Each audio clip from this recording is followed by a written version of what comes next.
Hello everyone, আসসালামু আলাইকুম। কেমন আছেন সবাই? ওয়েলকাম করছি আরও একটি ইন্ডিয়ান ভিসা রিলেটেড ভিডিও দেখার জন্যে।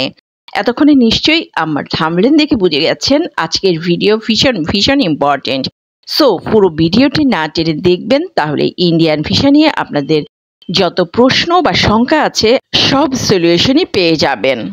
আমার আগের ভিডিওতে জানিয়েছি যে শুধুমাত্র মেডিকেল ভিসা বা মেডিকেল অ্যাটেন্ডেন্ট ভিসা যাদের ছিল শুধুমাত্র তারাই যেতে পারছেন ইন্ডিয়া। মূলত আগস্টের ৫ তারিখের পর থেকে সেভাবেই যাচ্ছিল, বিকজ সাম্প্রতিক বিভিন্ন রাজনৈতিক কারণে বর্ডারের অবস্থা বিদ্যমান ছিল। বাট আগস্টের ১১ তারিখ থেকে মানে গতকাল রবিবার থেকে ট্যুরিস্ট ভিসা যাদের ছিল বা যাদের ভিসার মেয়াদ আছে তারাও কিন্তু যেতে পারছেন।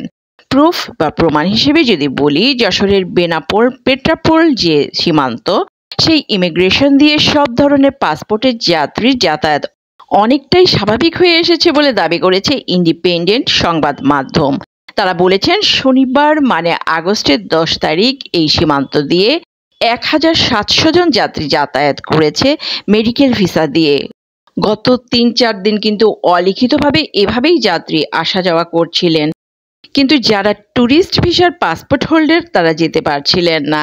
রোববারের আপডেট অনুযায়ী এখন তারাও যেতে পারবেন, এতে কোনোই সমস্যা নেই। আজহারুল ইসলাম জানিয়েছেন দেশের চলমান পরিস্থিতিতে দেশের যাত্রী ইন্ডিয়া যাওয়াটা কমেছে, বাট আসছেন বেশি, মানে যারা ইন্ডিয়াতে ছিলেন তারা আসছেন বেশি। সো ইমিগ্রেশনের সব ধরনের যাত্রী এখন যেতে পারছেন, কোনো বাধা নেই। বেনাপোল ইমিগ্রেশন দিয়ে এখন পর্যন্ত এই নিউজ শুধুমাত্র বেনাপোলেরটাই পেয়েছি বা জানানো হয়েছে। বাংলাদেশের সব থেকে বড় যেই বন্দর বেনাপোল দিয়ে যারা পেট্রাপোল হয়ে কলকাতা যান বা ইন্ডিয়া প্রবেশ করেন তারা কিন্তু গতকাল থেকে বিজনেস, স্টুডেন্ট এবং ট্যুরিস্ট সব ভিসা দিয়েই যেতে পারছেন। তার মানে ইন্ডিয়া যাওয়ার ক্ষেত্রে এখন আর কোনো বাধা নেই। যাদের ভিসা আছে তারা ইচ্ছা করলেই যেতে পারছেন। তারপরেও আমি বলবো, আপনারা যারা যেতে চাচ্ছেন তারা ইন্ডিপেন্ডেন্ট টেলিভিশনের অনলাইন যে পোর্টাল আছে সেখান থেকে বা যশোর বেনাপোল যদি কোনো রিলেটিভ থাকে বা ইমিগ্রেশনে ফোন দিয়ে জেনে দেন যেতে পারেন। আর আপনারা তো অবশ্যই জানেন যে আইভিএক্স সেন্টার অনেক দিন ধরেই বন্ধ আছে বাংলাদেশের সাম্প্রতিক অবস্থার জন্যে। বাট ১১ই আগস্ট থেকে সীমিত পরিসরে ঢাকার যে আইভিএক্স সেন্টার মানে যমুনা ফিউচার পার্ক সেটা খুলেছে। যারা অলরেডি পাসপোর্ট জমা দিয়েছেন ভিসার জন্য মানে অ্যাপ্লিকেশন ফাইল সাবমিট করেছেন তারা এবার পাসপোর্ট ফেরত পাবেন। কিভাবে ফেরত পাবেন সেটা হচ্ছে গিয়ে, যাদের পাসপোর্ট জমা আছে ঢাকার যমুনা ফিউচার পার্কের আইভিএক্স সেন্টারে তারা অবশ্যই SMS পাবেন। SMS এর মাধ্যমে সবাইকে জানানো হবে ডেট, মানে যে ডেটে পাসপোর্ট কালেক্ট করার জন্যে মেসেজ আসবে সেই ডেটে পাসপোর্ট কালেক্ট করতে যাবেন।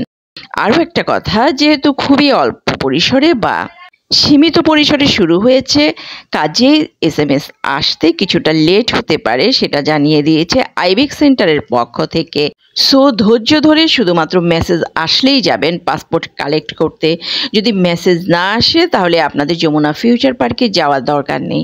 আর নতুন করে যারা অ্যাপ্লিকেশন করতে চাচ্ছেন তারা কিন্তু এখনই পারছেন না, সেটা বন্ধ আছে আপাতত। আইভিএক্স সেন্টার কিন্তু অলরেডি বলেই দিয়েছে শুধুমাত্র পাসপোর্ট কালেক্ট করার জন্যেই খোলা হয়েছে, মানে শুধুমাত্র পাসপোর্ট ডেলিভারি প্রোগ্রামে হচ্ছে। সো নতুন করে ভিসা জমা নিবে না বা নিচ্ছে না। পরবর্তীতে জানানো হবে কবে থেকে নতুন করে অ্যাপ্লিকেশন ফাইল জমা করতে পারবেন। এতক্ষণে নিশ্চয়ই আপনারা ক্লিয়ার হয়ে গেছেন যে নতুন করে অ্যাপ্লিকেশন ফাইল করতে পারবেন না, কেননা আইভিএকের সেই কার্যক্রম বন্ধ আছে। শুধুমাত্র যারা অলরেডি জমা দিয়েছেন তারা সেটা ফেরত পাবেন। ফোন নাম্বার বা মেইলে SMS দিলে সেই SMS এর ডেট অনুযায়ী আপনি পাসপোর্ট কালেক্ট করে আনবেন। এই ছিল আইভিএক্স সেন্টারের বর্তমান নিউজ, যেটা আইভিএক্স সেন্টারের অফিসিয়াল ওয়েবসাইটে দিয়েছে। আর দেশের অন্যান্য আইভিএক্স সেন্টারের কি অবস্থা সেটা নিয়ে অফিসিয়ালি কিছু জানায়নি বা আপডেট আসেনি। এই ছিল আমার আজকের ভিডিও ইন্ডিয়ান ভিসা সম্পর্কিত। সবাই ভালো থাকবেন। আল্লাহ হাফিজ।